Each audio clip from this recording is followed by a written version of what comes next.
On va aller en Guinée-Bissau pour savoir comment les choses se passent de ce côté après donc la tentative de coup d'État. Est-ce qu'on peut dire tentative de coup d'État ou encore un scénario monté de toutes pièces par le président Embalo pour appliquer sa purge sur les cibles.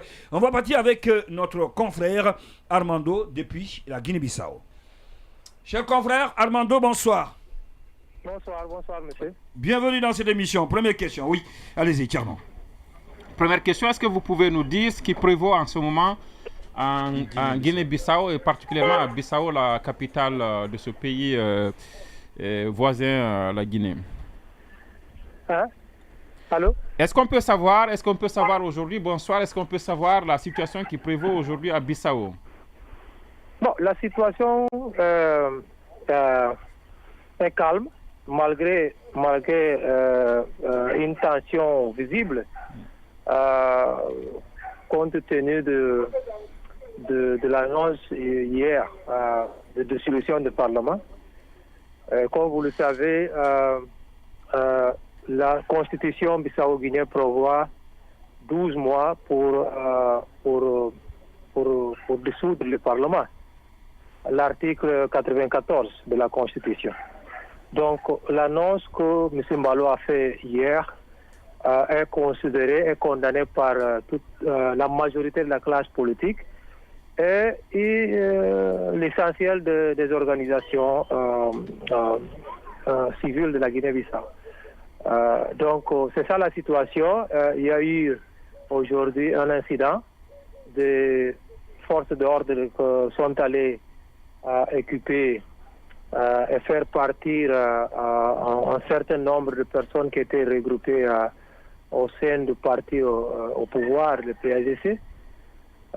On a aussi des informations de militaires qui sont allés aussi envahir les installations de la télévision publique, TGB, aussi la radio nationale.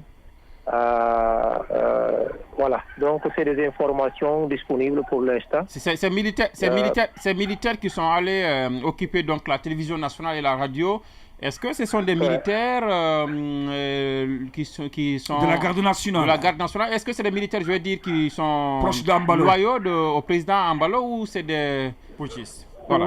Oui, c'est des militaires très proches de. Ces derniers temps, il y a une présence de plus en plus visible des gardes présidentielles qui sont sous le commandement direct de M. Mbalo. Donc, ce sont des militaires très proches à lui. Comme vous le savez, la Constitution interdit normalement les militaires, les forces armées de être au maintien de l'ordre interne. La mission des forces armées, c'est la défense de l'intégrité territoriale, la défense de la Constitution, l'ordre républicain.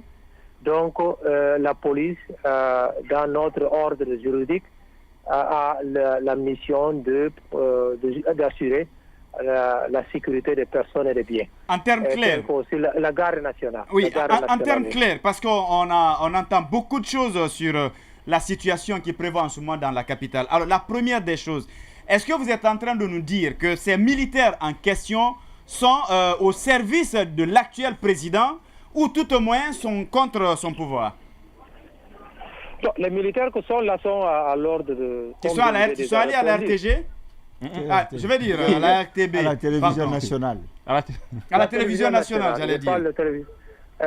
C'est TGB, télévision publique de la Guinée-Bissau, et la radio nationale. Ça, c'est des informations confirmées. Voilà. Donc, je vous le disais tout à l'heure, le climat est un climat un peu calme, mais on aperçoit quand même une tension. D'accord. Voilà. Alors, dites-nous. Pour être plus clair, oui. Est-ce que la situation est sous contrôle du président Embalo? Bon, ça ne devrait pas être dit sous contrôle du président Embalo parce que le pays a des institutions. Nous avons la présidence de la République, nous avons le Parlement, nous avons le gouvernement. Nous ne sommes pas dans une situation de la guerre. Voilà. Il y a eu un incident qui a mis en confrontation la garde nationale et la garde présidentielle. Bon, mais ça a été dépassé depuis quelques jours. Donc, comme je vous disais, on est dans une situation normale, malgré le décret que le président a sorti hier pour dissoudre le Parlement, malgré l'interdiction de la Constitution. D'accord. Alors, dites-nous, Armando, est-ce que c'est, selon vous, comme le disent certains, est-ce que c'est une tentative de coup d'État ou est-ce que c'est un, si vous voulez, scénario monté par le président Ambalo, histoire pour lui d'appliquer sa purge, sanctionner des personnes ciblées ou en tout cas des entités. Voilà. On va rapidement au fait. On va rapidement au fait. Oui. Pourquoi on est arrivé là? Il y a eu quelqu'un a dénoncé que le gouvernement a procédé à un paiement, a payé 11 entreprises, la dette à 11 entreprises, à un montant de 6 milliards. Bon, suite à ce qui était aussi, suite à d'autres paiements par le gouvernement passé, dirigé par Nuno Gomes Nabian, sous l'orientation de M. Ambalo. Voilà, le nouveau gouvernement a payé, et ça a provoqué un débat au niveau du Parlement, et le procureur général de la République a ouvert une enquête. Et le ministre des Finances qui a fait le paiement, qui a ordonné le paiement, a été entendu au Parlement et par la suite a été entendu par les magistrats du ministère public et mis sur mandat de dépôt. Bon, dans le code de la Guinée-Bissau, dans la loi Bissau-Guinée, les magistrats du ministère public ne peuvent pas décréter le mandat de dépôt. Qui peut le faire, c'est le juge d'instruction. Donc il y a eu un problème, il y a la violation de la loi. Qu'a conduit le ministre et le secrétaire au Trésor en prison. Et suite à cela, le commandant de la garde nationale a ordonné la libération de ces deux dirigeants. Et l'a conduit directement au quartier général de garde nationale. Suite à cela, les gardes présidentielles ont attaqué la garde nationale. La confrontation a duré quelques heures.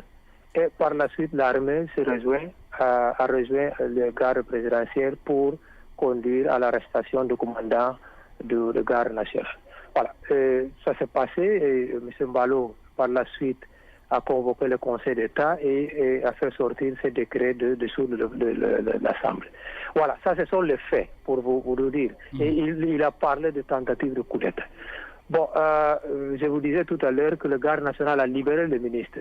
Ce qu'on pose ici comme question, quel est le rapport entre libérer le ministre président et le coup d'État? Peut-être que lui, il dispose d'autres renseignements que l'opinion publique n'en dispose pas. Ce serait bien aussi de partager ces renseignements pour que les gens puissent être... Parce que ce n'est pas la première fois que M. Mbalo vient au public parler de tentative de coup d'État. Bon, par rapport maintenant à la décision qu'il vient de prendre sur le Parlement, malgré l'introduction de l'article 94 de la Constitution, que le Parlement ne peut pas être dissous à moins de 12 mois après sa Constitution. Et son acte est interprété aussi comme un coup d'État, tentative de coup d'État. Parce que la Constitution, c'est la loi, c'est la carte magne. Hein. Je ne sais pas si vous dites ça en français. C'est la loi suprême. C'est la loi suprême, voilà. Donc, il ne pourrait pas aller contre la loi suprême. Donc, c'est ça. Et au nom de la Constitution, au nom de la loi fondamentale, le Parlement reste en place parce que la loi interdit sa dissolution. Voilà. En pratique, s'il avait rempli ces formulaires, cette formalité constitutionnelle, si le Parlement tombe, le gouvernement aussi tombe. Mais puisque, au vu de la loi, le Parlement n'est pas tombé, le gouvernement aussi reste en place. Donc, vous avez aussi la réaction aujourd'hui des partis politiques qui soutiennent ce gouvernement, qui disent clairement que le Parlement reste en place, tel que aussi le gouvernement. Voilà. Oui, allez-y, Yacine. Alors, moi, j'ai quand même entendu parler de coup d'État, mais surtout de coup d'État militaire, pas civil. ensuite le président rentre, il dissout le Parlement. Quels sont les arguments concrets qu'il a donnés qui justifieraient cette dissolution du Parlement? C'est ça que je vous disais tout à l'heure. Il ne donne pas des infos, il ne fournit pas des éléments. On n'a pas de renseignements, on n'a pas d'informations. Au moins, je parle en tant que citoyen. On n'a pas entendu des arguments solides au point de justifier. Oui. Même si on avait des arguments compromettants, il y a quand même une exigence. On ne voit pas quel est le rapport entre le Parlement et tout ça.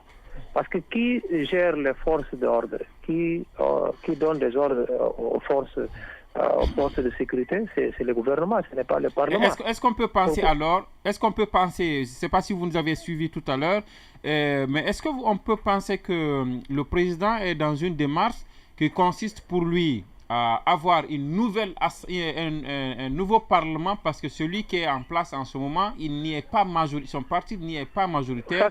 Est-ce qu'on peut soupçonner une démarche qui vise à avoir un Parlement où son parti est majoritaire, refaire les élections qui sont passées? Exactement. Vous mentionnez un fait très important. Le soutien politique de sa base politique a perdu les élections largement en faveur de coalition. Aujourd'hui, le PAGD dirigé par Domingos Simões Pereira, qui est devenu par la suite président du Parlement. Maintenant, deuxième fait, c'est Domingos Simões Pereira en tant qu'homme politique, qui était candidat aussi aux élections de 2019. Il est potentiel candidat aux élections en 2024. Au vu de la loi du Savo-Guinée, il faut organiser les élections en novembre ou décembre l'année prochaine. Donc, ces démarches aussi interprétées à Bissau comme une anticipation de jeu présidentiel de la part de M. Embalo. Parce que vous êtes devant ces faits que je viens de vous mentionner, c'est incroyable que ça soit interprété comme des éléments. D'accord. Je pense qu'il ne pouvait être plus clair que ça. Apparemment, il n'y a pas pour le moment de violence. Tout est au calme, selon ses explications du côté de la Guinée-Bissau. Sauf que je voudrais que Sékou revienne sur le texte. Ce qu'il a dit tout à l'heure. Il y a deux choses. On avait demandé à Armando, celui qui est là-bas. Il a répondu à cette question parce que ce que le texte dit, c'est que Sékou avait sous ses yeux, c'est un texte qui dit que des militaires avaient pris position devant la télévision et la radio nationale.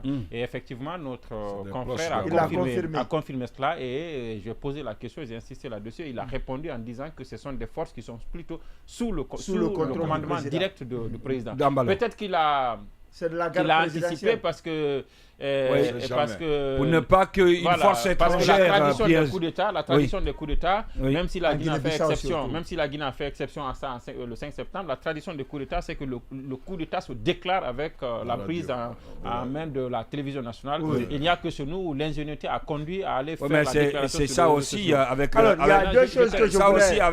l'émergence des réseaux sociaux. Il y a deux choses, les réseaux sociaux de télévision. Le coup d'État, si tu permets, Bonnet, moi il y a deux choses que je voulais savoir. C'est que la première question, c'est déjà qu'est-ce qui est possible de faire aujourd'hui. Il a parlé de coup d'État militaire, mais aussi on accuse Embalo de faire un autre coup d'État, cette fois-ci constitutionnel, qui consisterait à dissoudre le Parlement, alors que ce Parlement n'a pas fait plus de 6 mois, disons, ici en place. Et surtout que c'est parce qu'il a perdu et que c'est ce parti qui a gagné, cette coalition qui a gagné, qui doit désigner un Premier ministre. Comment la cohabitation va se passer et quelle est la conséquence juridique d'un tel acte? Qu'est-ce qu'on peut faire pour le faire annuler éventuellement? La deuxième, c'est qu'on nous avait fait comprendre que la CEDEAO avait envoyé quand même une force au niveau de la Guinée-Bissau, une force d'interposition.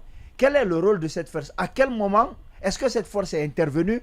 Ou alors est-ce qu'elle n'est pas intervenue? Comment la CEDEAO peut envoyer une force et on continue encore de parler de tentative ou de coup d'État en Guinée-Bissau, quand on sait quand même en termes de taille militaire, la Guinée-Bissau c'est pas un grand pays et les soldats de la CEDEAO, si il peut y avoir coup d'État pendant qu'ils sont présents, quel est leur vrai rôle aujourd'hui en Guinée-Bissau? Parce que je ne comprendrais pas, c'est quand même pour ça qu'ils sont partis dans ce pays. C'est à cause de cela qu'ils ont été envoyés. Quand on a parlé de cette première tentative de coup d'État, on avait dit que la CEDEAO allait envoyer des forces. Une force est là-bas aujourd'hui pour protéger le pouvoir légal d'Embalo. Alors, si on parle encore de coup d'État et qu'Embalo soit capable de rentrer pour parler de tentative de coup d'État et aller jusqu'à dissoudre l'Assemblée nationale, eh bien, il faut qu'on se pose la question. Quel est le poids réel de la... D'accord. Je vais donner la parole, si vous permettez, Sekou, à Alpha Mamadou. Oui, moi, je voudrais qu'en partie, il a répondu à l'inquiétude de Yacine. Il a estimé que le gouvernement et le Parlement ont estimé que logiquement, qu'Embalo n'avait pas le pouvoir de les destituer. Donc, il ne peut pas partir puisque c'est une situation de non-droit. Et finalement, aujourd'hui, nous sommes dans une situation où il y a un Parlement qui n'est plus en harmonie avec l'exécutif, mais qui est avec la loi, mais pas en exécutif, parce que normalement, Embalo n'avait pas... C'est une question que je te pose. Non, vous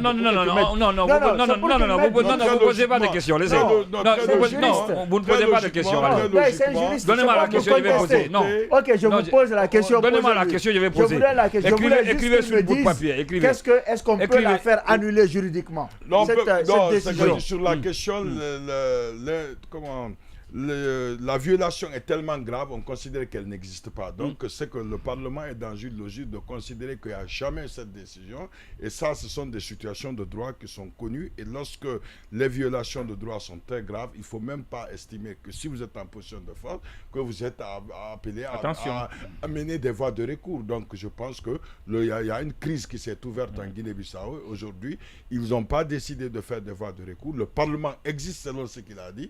Et je pense que le gouvernement, si le Parlement existe, le gouvernement va continuer. Non, sauf que ça, c'est un arrangement politique. Donc, je suis d'accord qu'au nom d'un arrangement politique, pour rectifier une maladresse du président, le gouvernement peut décider que le décret n'a pas existé, il reste, et qu'ils disent à l'Assemblée aussi de considérer que le décret n'a pas existé. Sauf que, je ne sais pas pour le cas Bissau-Guinée, mais c'est un acte comme ça qui est posé par le président, on peut contester. Et justement, c'est sa réponse. Qui peut résoudre? C'est la Cour suprême. C'est la Cour suprême qui doit... la Cour suprême est claire en Guinée, par exemple. Je finis justement. Parce qu'il y a un cas qui s'est posé.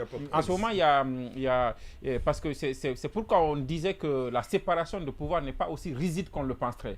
Les pouvoirs, ils interagissent entre eux. Il y a des limites, il y a des choses qui sont possibles. Mais si un arrive à dissoudre l'autre, ça a des conséquences, mais ça a aussi une procédure. Maintenant que le président a pris un acte, il dit je dissous l'Assemblée.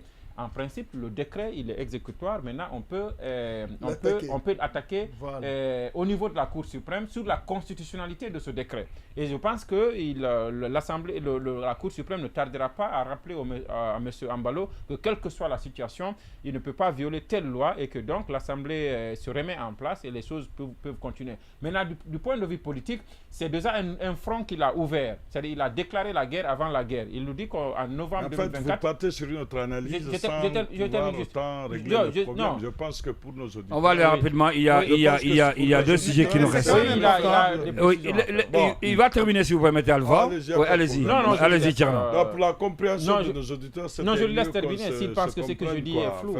Non, allez-y. Je voudrais simplement, pas flou, je voudrais simplement rappeler, je n'ai pas l'article et je le préciserai en biscuit demain.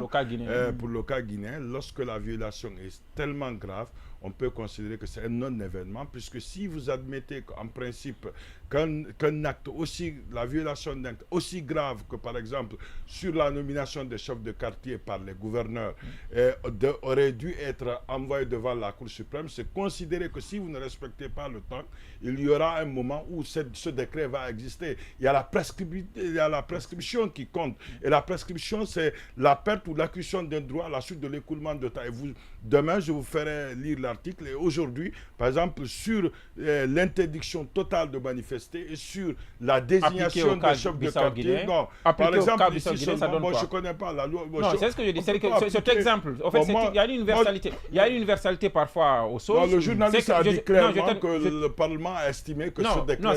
Non, estimé. D'accord, on va évoluer si vous permettez. Juste une seconde. Non, on va évoluer parce qu'on a le sujet là. Juste une seconde. Non, je vais juste dire que pour notre cas, c'est pourquoi c'est maintenant le pouvoir judiciaire qui vient partager deux pouvoirs, l'exécutif et le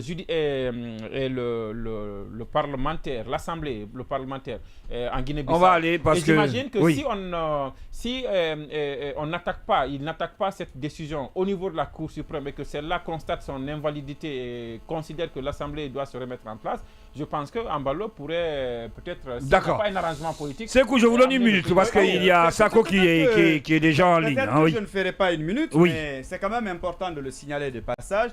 Même si la CEDEAO est devenue aujourd'hui un chat édenté, un antivirus périmé, quand même pour une fois, elle a fait un communiqué que je trouve responsable parce qu'elle condamne justement la dissolution de l'Assemblée par le président Ambalo. Parce que vous savez, ce sont ces reproches-là qu'on faisait à cette institution qui n'agissait pas en amont des problèmes, sauf en aval. Et cette fois-ci, il faut quand même saluer la démarche.